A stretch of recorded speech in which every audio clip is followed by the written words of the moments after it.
Hello and welcome to Roots of Today, the podcast where the past meets the present. With every episode, we journey through time, uncovering the lessons, parallels, and connections between historical milestones and current events to create a deeper understanding of the compelling stories and issues that shape the news. As the clock strikes midnight tonight, the federal government could close its doors once again. For millions of Americans, that means missed paychecks, shuttered offices, and a grinding halt to the daily functions of the world's largest democracy. But shutdowns aren't just about budgets. They are about power, leverage, and political theater. And tonight's showdown is no exception. In Washington, the impasse has escalated into a full-blown standoff. House Republicans, holding the chambers, have pushed a clean, continuing resolution, just funding, no policy riders, to carry operations through November 21st. They argue that attaching demands now would poison the process. Senate Democrats, however, reject that approach. They insist that any extension must include restoration of Affordable Care Act subsidies, reversals of recent Medicaid cuts, and protections for public health programs. Without those, Democrats won't sign on. Last night, Senate Democrats voted down the Republican proposal, further solidifying the path to shutdown. Republicans countered that negotiations over policy should come after the government is open again, accusing Democrats of leveraging critical services for political gain. From the White House, President Trump has stoked the flames. He's warned of irreversible cuts to benefit programs during a funding lapse and has threatened permanent layoffs, even beyond the usual furloughs. He's also blamed Democrats for any hardship. Shutdown pain would be caused by the Democrats, he said, casting the impasse as their failure. Meanwhile, Vice President J.D. Vance has declared the shutdown all but inevitable. I think we're headed to a shutdown. On the Democratic side, leaders see the Republican position as a trap. Senate Minority Leader Chuck Schumer has framed the fight as a defense of working families and health care access. House Minority Leader Hakeem Jeffries has insisted that Democrats must push for underlying reforms, not simply acquiesce to funding. Democrats argue that funding extensions devoid of protections would leave millions vulnerable and shift all leverage to the GOP. The public is watching, and many are tired. A recent poll found that nearly two-thirds of Americans oppose a shutdown. Even among Democrats, the divisions are real. 43% oppose a shutdown, even in pursuit of party goals. In this climate, the stakes are high not just for policy, but for public trust. So as the shutdown draws near, the battleground isn't just Congress or the White House, it's narrative. Each side wants the other to blink first.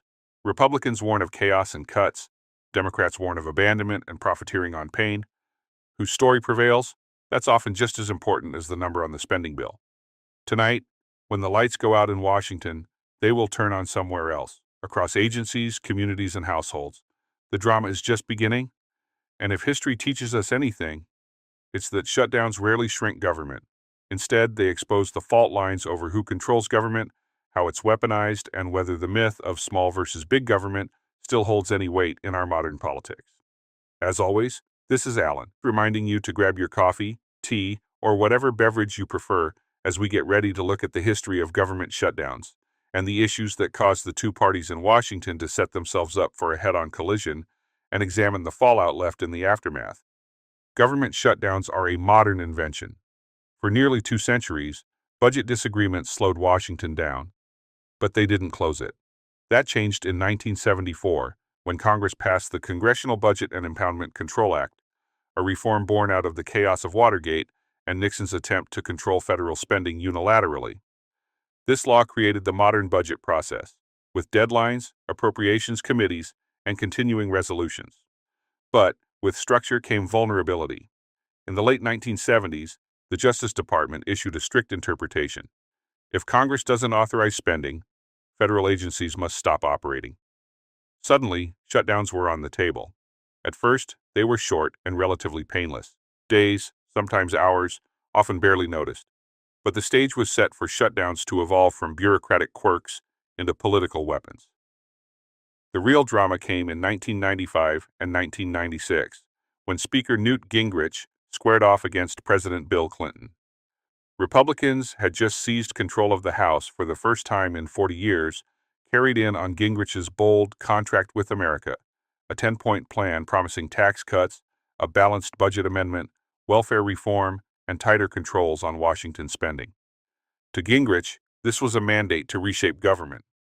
Clinton, chastened by the midterm defeats of 1994, was in no mood to be steamrolled. He rejected the Republican demand for deep cuts to Medicare, Medicaid, education, and environmental programs. Gingrich's strategy was to force the issue. If Clinton wouldn't agree, Republicans would let the government shut down, gambling that the public would blame the president.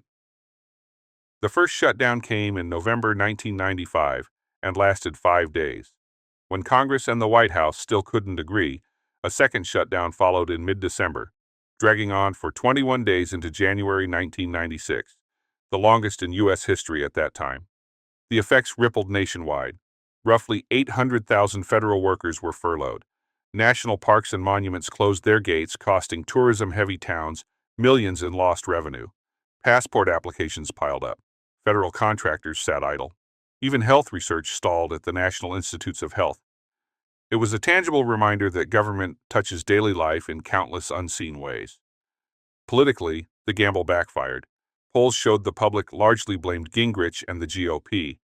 Gingrich himself inflamed the narrative when he publicly complained that Clinton had made him exit Air Force One from the rear door and ignored him on the flight back from Israeli Prime Minister Yitzhak Rabin's funeral.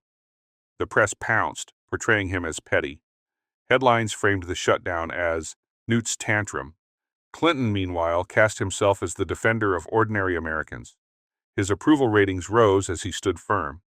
By the end, Republicans accepted a deal that preserved funding for Medicare, education, and environmental protections. Clinton emerged stronger, paving the way for his 1996 re-election. The 1995 to 96 shutdowns were a turning point. Shutdowns ceased being rare accidents and became deliberate weapons. Gingrich had sought to bend the president to his will. Instead, he revealed the risks of using the government itself as a bargaining chip. Nearly 2 decades later, the script replayed with new characters. In October 2013, House Republicans, fueled by the Tea Party movement, demanded that President Barack Obama agree to delay or defund the Affordable Care Act as a condition of passing a continuing resolution. Their rallying cry was, "Defund Obamacare."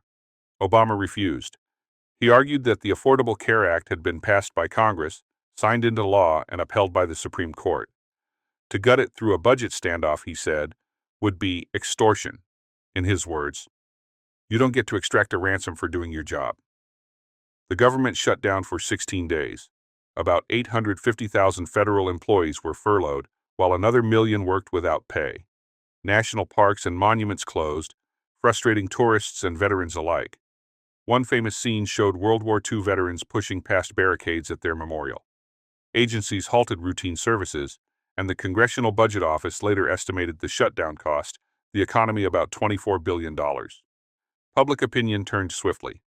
Polls showed Americans blamed Republicans more than Democrats, and the Tea Party's brand took a hit. Senate Minority Leader Mitch McConnell eventually brokered a deal with Senate Democrats to reopen the government and extend the debt ceiling. Obamacare survived intact, and Obama emerged with his signature legislative achievement reinforced rather than dismantled. The 2013 shutdown underscored the same lesson as 1995 to 96. Shutdowns rarely achieve their stated goals. Instead, they harden divisions and damage the party seen as holding the line too tightly. Donald Trump took the Gingrich playbook and pushed it further. In late 2018, he demanded $5.7 billion for his border wall, and when Democrats refused, the government shut down. What followed was the longest shutdown in U.S. history, 35 days. Federal workers missed 2 paychecks, air travel snarled as TSA agents and air traffic controllers stopped showing up, and food inspections slowed. Like Gingrich, Trump expected Democrats to buckle. Like the Tea Party, he framed the standoff as a defense of principle. But in the end, the wall funding didn't materialize. Public opinion forced his hand, and he signed a resolution to reopen government without his demand met. Together, these 3 shutdowns form a clear arc. Gingrich set the stage, the Tea Party reprised it, and Trump supersized it. And each time, the side wielding the shutdown as a weapon discovered that the public often punishes the perceived aggressor. And now, here we are again. September 30th, 2025. The deadline has arrived. Congress is at an impasse. President Trump and his allies insist they won't sign another stopgap resolution unless it includes deep cuts and structural changes to the federal government. Democrats refuse, warning of reckless governance. The rhetoric is sharper than in years past. Trump has made clear he sees shutdowns not as failures, but as opportunities. His rebranding of the Department of Defense as the Department of War was a signal. He wants a government that looks tougher, more centralized, more aligned with his vision. To Trump and his supporters, allowing a shutdown is a way of demonstrating strength. To Democrats, it's a demonstration of chaos. Polarization is so severe that compromise itself has become politically toxic. And that makes this shutdown less about numbers in a budget and more about what kind of government will exist when the lights eventually come back on.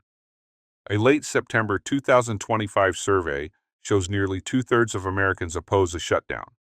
Among Democrats, 43% oppose a shutdown, even if their party's priorities are at stake. In other words, both parties face risk, but the public mood is strongly anti-shutdown. The political ramifications for each party are difficult to predict, but history suggests whichever side is branded as the aggressor will shoulder the blame, which means that rather than working together to find a solution, both parties' propaganda machines will be working overtime in hoping they can convince the public that their opponent is to blame. Lost in all of this is the irony that the people with the power to cause shutdowns rarely feel the pain. Members of Congress still collect their paychecks. Presidents still live in the White House. It's federal workers who suffer first. Hundreds of thousands face furloughs. TSA agents and air traffic controllers who are classified as essential must work without pay. Families awaiting Social Security checks or food assistance worry about delays. Small businesses that rely on federal contracts grind to a halt. Even the nation's economic pulse goes dark. The Labor Department suspends data releases. Wall Street and Main Street alike lose a compass.